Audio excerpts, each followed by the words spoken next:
Hello everyone, कैसे हैं आप सब लोग। आई होप आप सब अच्छे होंगे। तो आज हमें पढ़ना है chapter number 10 cell cycle and cell division. उसके अंदर हम पढ़ेंगे 10.2 एम फेज़ और 10.2.1 यानी कि प्रो फेज़। उसके बाद हमें चेक पॉइंट्स भी पढ़ने हैं और ये हमारा आज तीसरा लेक्चर है। तो सबसे पहले हम चेक पॉइंट्स पढ़ेंगे। यहाँ पे थोड़ा सा रिवाइज कर लेते हैं लास्ट लेक्चर का। सेल साइकिल के अंदर इंटरफेज और एम फेज दो फेज़ आते हैं। एम फेज़ के अंदर G1 S और G2 फेज़ आते हैं, जबकि एम फेज़ के अंदर कैरियोकाइनेसिस और साइटोकाइनेसिस आता है।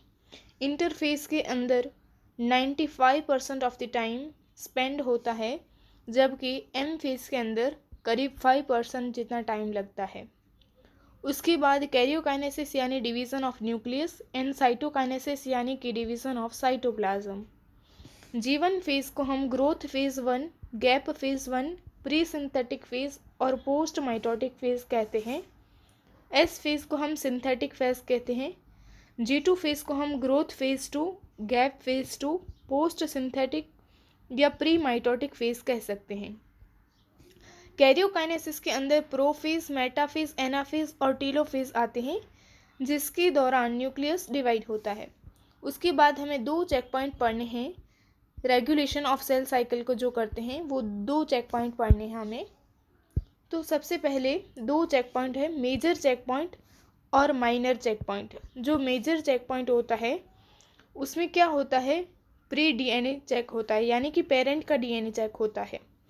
और माइनर चेक पॉइंट के अंदर डॉटर का डीएनए चेक होता है, जिसे हम पोस्ट रेप्लिकेशन चेक पॉइंट कहते हैं, और इसको हम प्री रेप्लिकेशन चेक पॉइंट कह सकते हैं।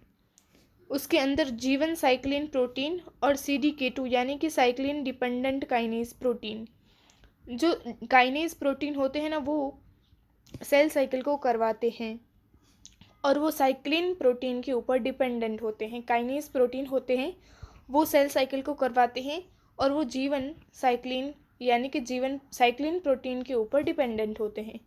M साइक्लिन और CDK2 यानी cyclin dependent kinase protein. I hope आपको इतना अच्छे से क्लियर हो गया होगा। तो अब हम पढ़ेंगे M फेज़। अब हमें M फेज़ स्टार्ट करना है। तो M फेज़ से हम स्टार्ट करते हैं। M फेज़ क्या है? M फेज़ के अंदर नोट बनाकर लिखें, most dramatic period of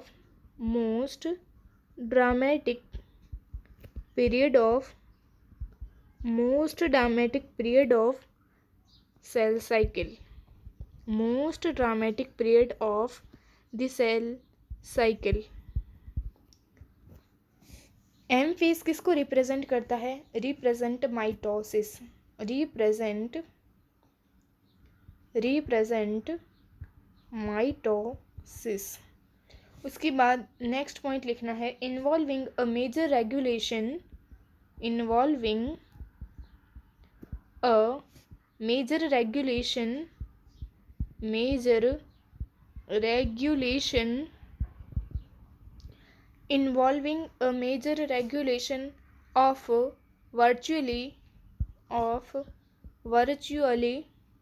of virtually all components of the cell। यानी कि इसका मीनिंग होता है कि जो सेल के अंदर जो प्रोडक्ट होते हैं, जो कंपोनेंट होते हैं, सेल के अंदर जो कंपोनेंट होते हैं वो क्या करते हैं, involving a major regulation of virtually all components of cell, यानी कि सभी तरह के सेल का जो कंपोनेंट होता है उसका पुनः गठन होता है। उसके बाद हमें नेक्स्ट पॉइंट लिखना है, इक्वेशनल डिवीज़न हम किसे कहते हैं? इक्वेशनल डिवीज़न किसे कहते हैं? पेरेंट के अंदर और डॉटर सेल के अंदर क्रोमोसोम का नंबर सेम रहे तो हम उसे कहते हैं इक्वेशनल डिवीज़न। पेरेंट के अंदर और डॉटर सेल के अंदर क्रोमोसोम का नंबर सेम रहे तो हम उसे इक्वेशनल डिवीज़न कहते हैं। तो लिखिए, number of chromosomes number of chromosomes in the parent,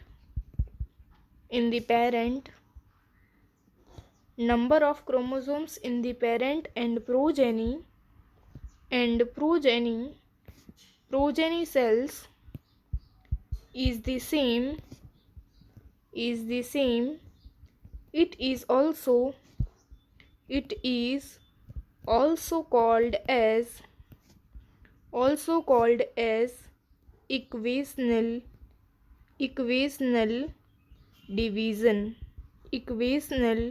division.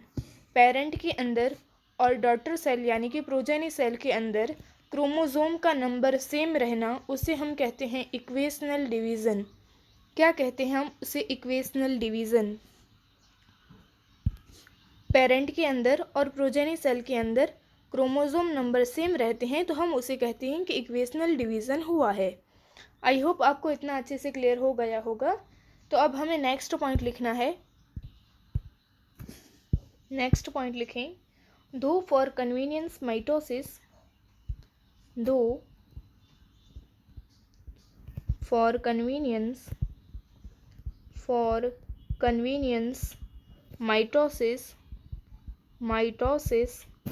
has been divided into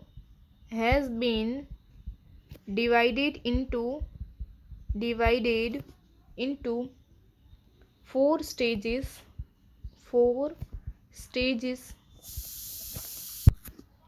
of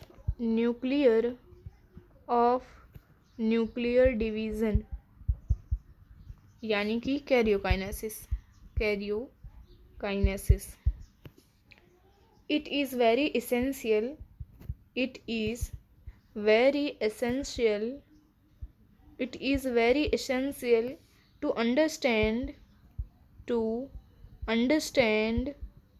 to understand that cell division is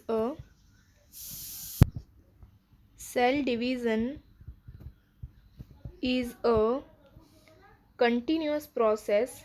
Cell division is a, या हम लिख सकते हैं progressive process. Cell division is a progressive process and very clear cut line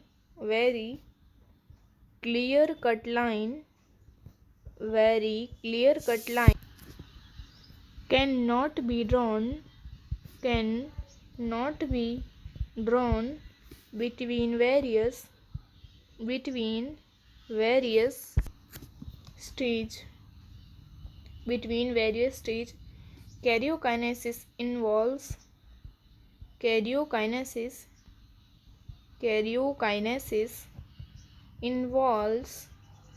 following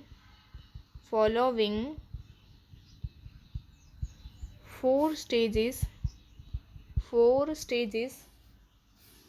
karyokinesis के दौरान कौन से 4 phases होते हैं? Prophase, metaphase, anaphase and telophase. अब हम समझ लेते हैं। For convenience mitosis has been divided into 4 stages of nuclear division. Karyokinesis के अंदर 4 स्टेजेस आते हैं। Very essential to understand that cell division is a progressive process, continuous process है। हम प्रोफेज, मेटाफेज, एनाफेज, टीलोफेज ऐसा हम प्रॉपरली नहीं देख सकते, बट हम इजी से पढ़ पाए इसीलिए हमने 4 फेजेस बनाए हैं। Very clear cut lines can not be drawn. हम क्लियर कट लाइन नहीं बता सकते कि अभी से प्रोफेज, अभी से मेटाफेज, अभी से एनाफेज, अभी से टीलोफेज। ये तो कंटिन्यूस प्रोग्रेसिव प्रोसेस है, चलता रहता है। और कैरियोकाइनेसिस के अंदर प्रोफेज, मेटाफेज, एनाफेज और टीलोफेज 4 फेजेस आते हैं। अब हम टाइम के अकॉर्डिंग देखें तो लिखें मेरे साथ, अकॉर्डिंग टू टाइम। तो सबसे बड़ा होता है प्रोफेज, उसके बाद टीलोफेज, उसके बाद मेटाफेज, उसके बाद एनाफेज। एनाफेज क्या होता है? शॉर्टेस्ट होता है। और प्रोफेज क्या होता है? लॉन्गेस्ट होता है। उसके बाद हमें प्रोफेज पढ़ना है 10.2.1 प्रोफेज। तो उससे पहले हमें थोड़ा एक कंसेप्ट देख लेना है। हम इंटरवाइंड डीएनए किसे कहते हैं? तो सपोज कर लो ये डीएनए है, ये उलझा हुआ डीएनए है, तो हम उसे क्या कहेंगे? Intertwined DNA. क्या कहेंगे? Intertwined DNA. उसके बाद ये थोड़ा सुलझ जाएगा, ये थोड़ा सुलझ गया तो हम उसे क्या कहेंगे? Untangled DNA. क्या कहेंगे? Untangled DNA. उसके बाद ये हम इसे क्रोमेटिन भी कह सकते हैं। तो हम ऐसा लिख सकते हैं कंडेंसेशन ऑफ क्रोमेटिन।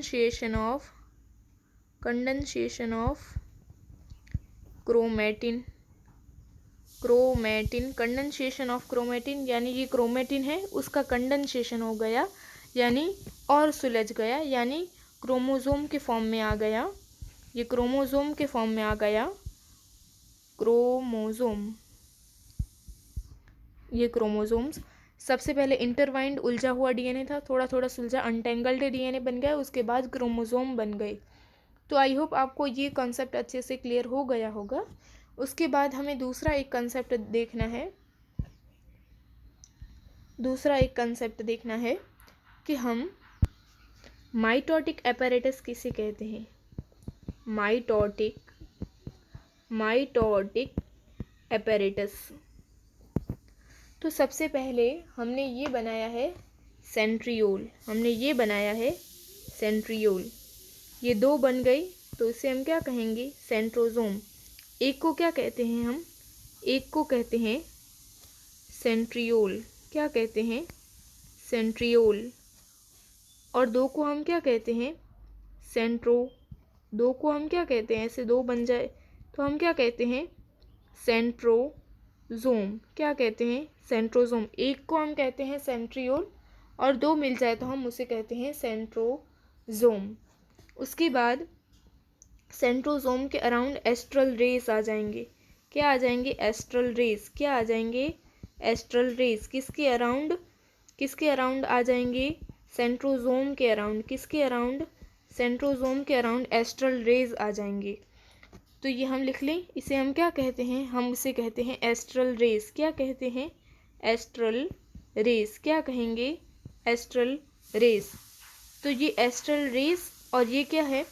सेंट्रोजोम। तो हम लिखें astral race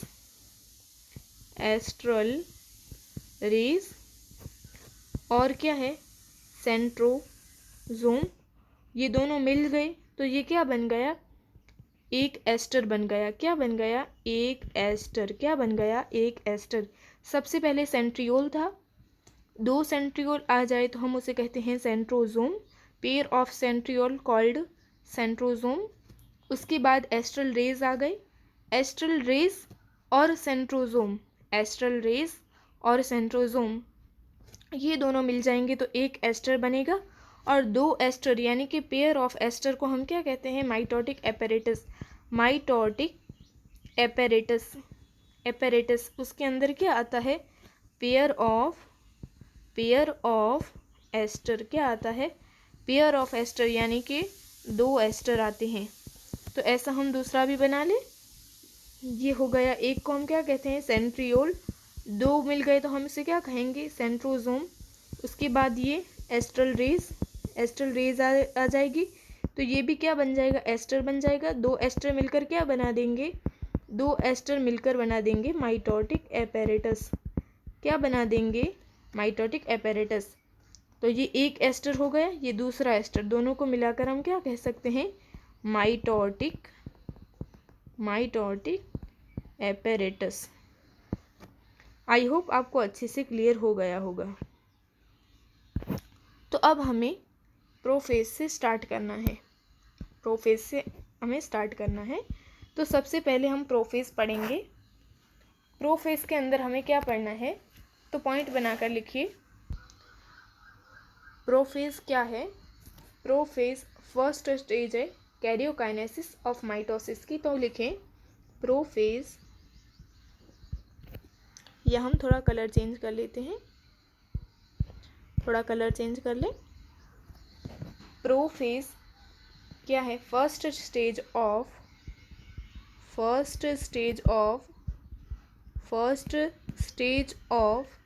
karyokinesis of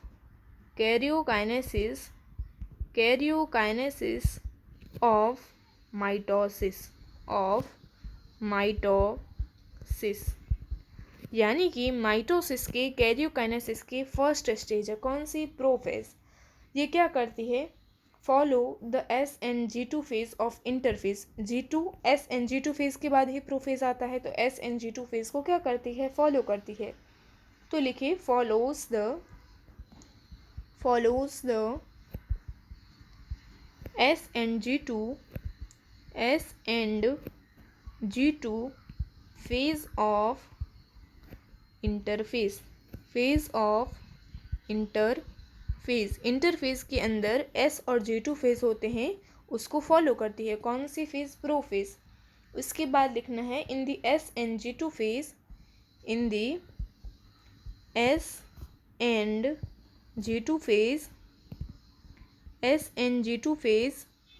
the new DNA molecule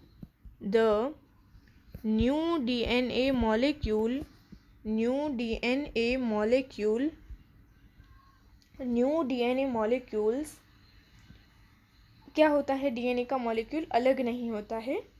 formed are not distinct अलग नहीं होता है, but intertwined।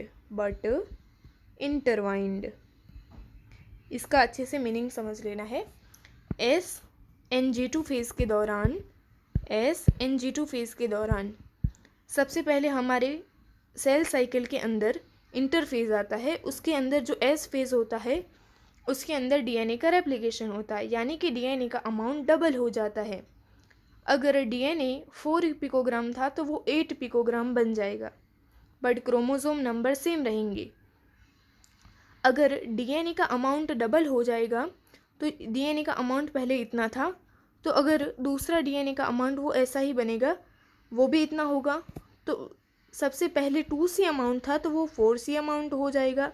तो ये नया 2C अमाउंट जो बना है ना, वो DNA अलग नहीं होता है, बट क्या होता है? डिस्टिंक्ट नहीं होता है, बट एक दूसरे से इंटरवाइंड, यानी कि उलझा हुआ होता है एक दूसरे के अंदर। वो दूसरा जो बनता है वो डिस्टिंक्ट यानी कि अलग नहीं होता है, बट एक दूसरे के साथ उलझे हुए होते हैं। मैंने आपको इंटरवाइन का मीनिंग अभी समझाया है। आई होप आपको अच्छे से क्लियर हो रहा होगा। तो नेक्स्ट पॉइंट लिखना है SN-G2 फेज के दौरान जो नया DNA का मॉलिक्यूल बनता है वो डिस्टिंक्ट नहीं होता है, बट इंटरवाइंड होता है।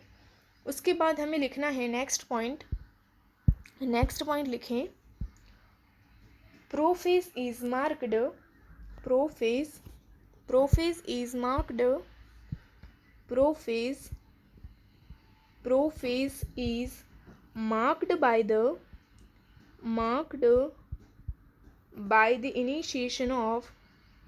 by the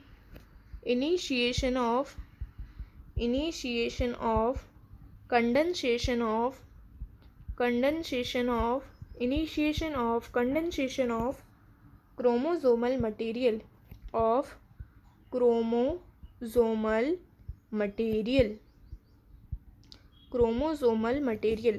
इंटरफेज के दौरान DNA उलझा हुआ होता है।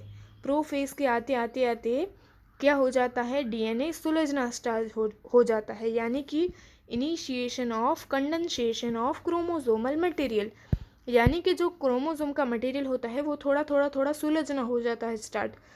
तो हम क्या देख सकते हैं? हम क्या ऐसा साइन होता है हम कह सकते हैं कि वो प्रोफेज स्टेज है, सेल के अंदर प्रोफेज स्टेज चल रही है। तो prophase is marked by the initiation of condensation of chromosomal material. जो क्रोमोसोमल मटेरियल होता है उसका इनिशिएशन हो जाए तो हम समझ सकते हैं कि प्रोफेज स्टार्ट हो रहा है। नेक्स्ट पॉइंट लिखिए the chromosomal material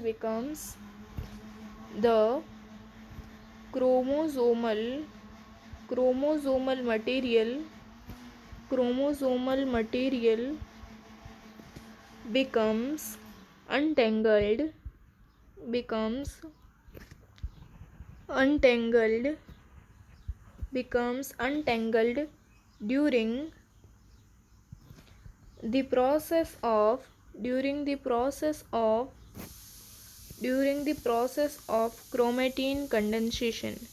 chromatin condensation chromatin condensation यानी कि जो हमारा क्रोमोसोमल मटेरियल होता है वो क्या होता है, अनटेंगल्ड, यानी कि सुलझना स्टार्ट हो जाता है किसके दौरान, प्रोसेस ऑफ क्रोमेटिन कंडेंसेशन। यानी कि आप फिगर देख सकते हो यहाँ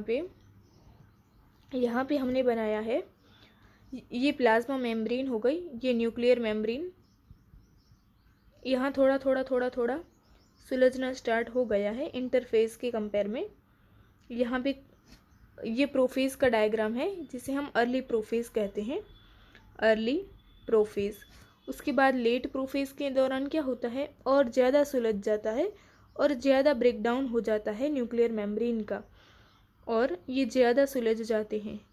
ये क्या है, क्रोमोज़ोम है। क्या है, क्रोमोज़ोम है। आई होप आपको अच्छे से समझ आ रहा होगा। इसे हम क्या कहते हैं, लेट प्रोफेज। क्या कहते हैं, लेट प्रोफेज। नेक्स्ट पॉइंट लिखें मेरे साथ। नेक्स्ट पॉइंट हमें लिखना है, the centrosome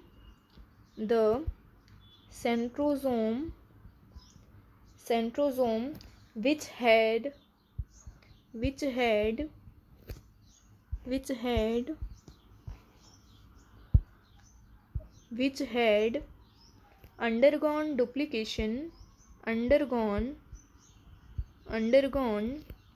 duplication during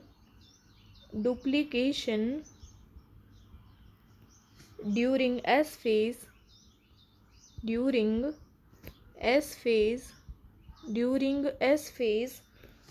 of interphase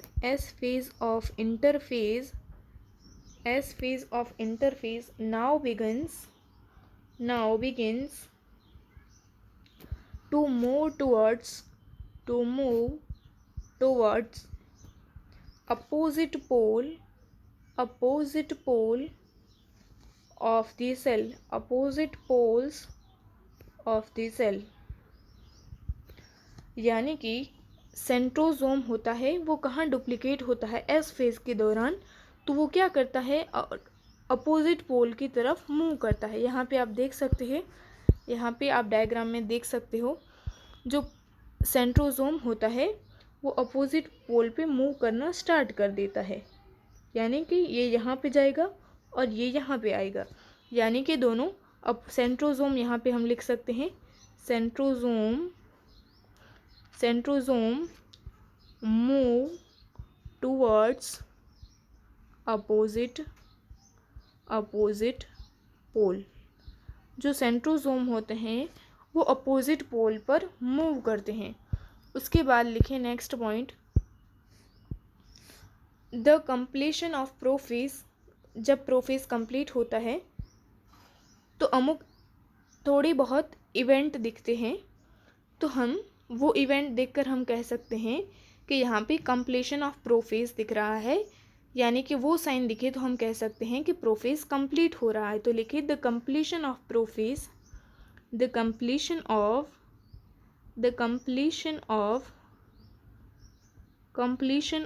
prophase can thus be marked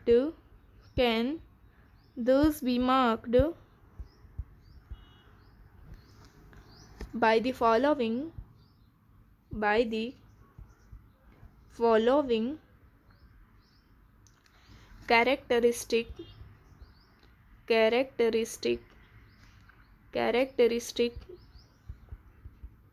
events। तो वो कौन कौन से इवेंट है तो हम देख लेते हैं। सबसे पहले लिखें, क्रोमोसोमल मटेरियल होता है, क्रोमोसोमल मटेरियल क्या करता है, कंडेंस करता है, कंडेंसेशन, और क्या फॉर्म होता है, क्रोमोसोम। क्या फॉर्म होता है, क्रोमोसोम, प्रोफेज की लास्ट में। जो क्रोमोसोम होते हैं वो कैसे बने होते हैं, क्रोमेटिड्स के बने होते हैं। तो लिखिए chromosomes are seen, chromosomes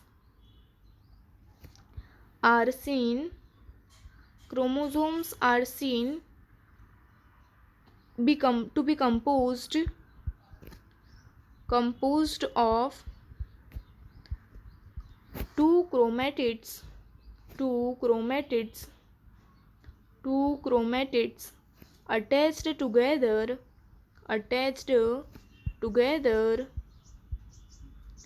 at the centromere,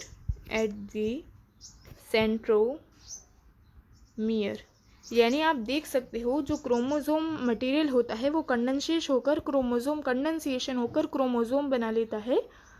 जो क्रोमोसोम्स होते हैं वो composed of two chromatids attached together at the centromere, यानी कि दो क्रोमेटिड होते हैं एक क्रोमोसोम के अंदर और जो किससे अटैच होते हैं, सेंट्रोमियर से अटैच होते हैं। किससे अटैच होते हैं, सेंट्रोमियर से। आई होप आपको अच्छे से समझ आ गया होगा। नेक्स्ट पॉइंट लिखिए, next point, centrosome which had centrosomes which had undergone duplication during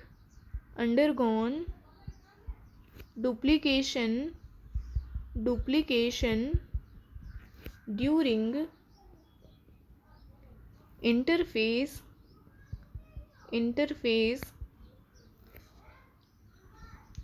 beings to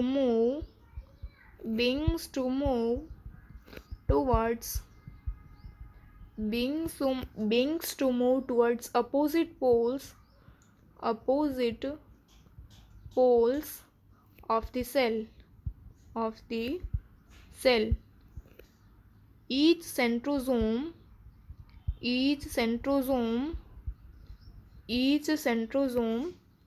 radiates out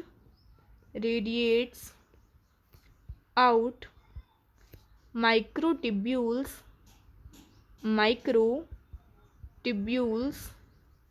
called esters. The two esters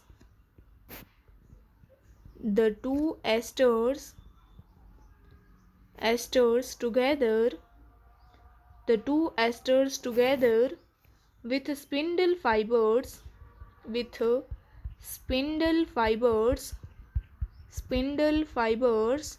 forms mitotic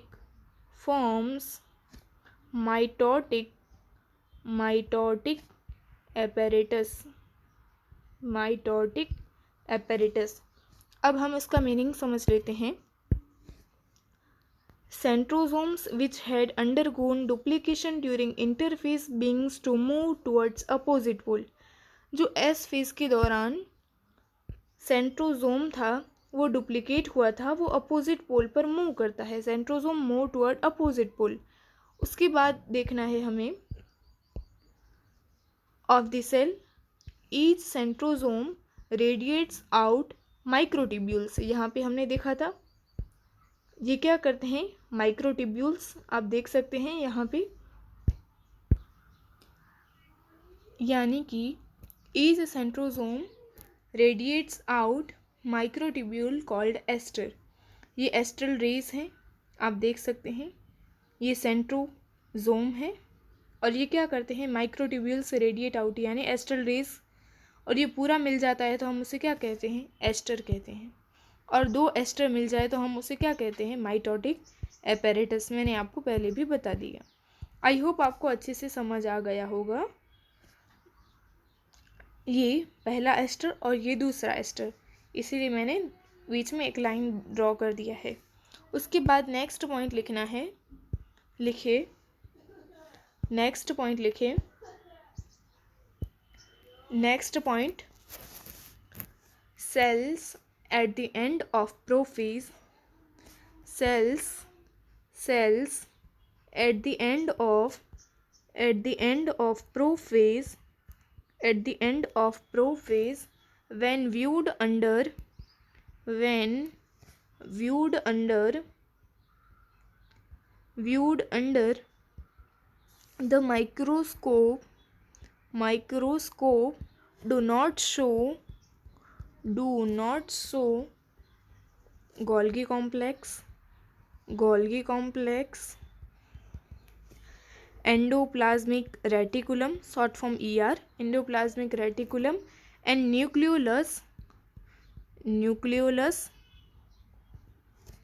and nuclear envelope.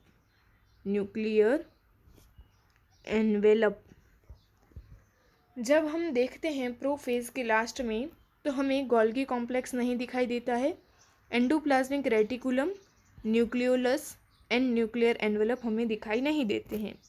तो ये थी प्रोफेज की कहानी। आई होप आपको अच्छे से क्लियर हो गया होगा, चेक पॉइंट्स वगैरह आपको सब कुछ क्लियर हो गए होंगे। तो आज हमें इतना ही हमारा टारगेट था, तो हमने वो पूरा किया। तो फिर नेक्स्ट लेक्चर में मिलेंगे, तब तक के लिए थैंक यू।